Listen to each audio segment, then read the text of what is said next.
আয়না নামানোর পর হামিদ আমাকে বলে, যা যা বলেছিস আমাকে তার কাউকে বলার দরকার নেই। তোর চেহারা দেখে রুমের সবাই কতটা ভয় পেয়েছে দেখলি তো।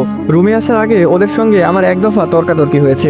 ওরা চাচ্ছে হয়তো তুই রুম ত্যাগ কর, আর নয়তো ওরা করবে। তোকে সবাই ভয় পাচ্ছে। হামিদের কথার জবাব আমি কি দেবো তা আমার জানা ছিল না। ঢাকা শহরে ব্যাচেলার থাকা ছেলেগুলো জানে এটি কতটা পেন দেয়। আমার নীরবতা কাটিয়ে হামিদ আমাকে বলে, তোর কথার উপর বিচার বিবেচনা করে বুঝলাম মূল নষ্ট হচ্ছে ওই কিতাবটা। গ্রামে ফেলে এলি, তাও তোর সাথে ঢাকায় চলে এসেছে।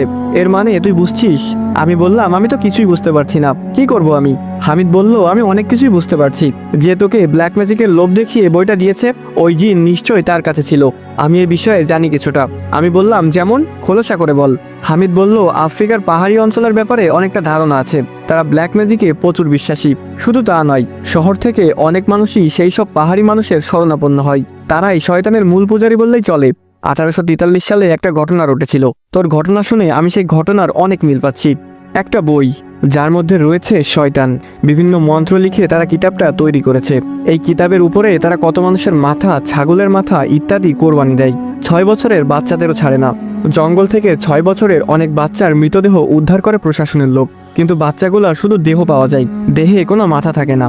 বলা হয় এই মাথাগুলো কেটে নিয়ে যায় ব্ল্যাক ম্যাজিক করা তান্ত্রিকরা। এসব উৎসর্গ করে শয়তানকে খুশি করার জন্য তৈরি করে এমন অনেক কিতাব। আমি বললাম, এই কিতাব তৈরি কেন করা হতো? হামিদ বলে, শত্রুপক্ষকে ঘায়েল করার জন্য।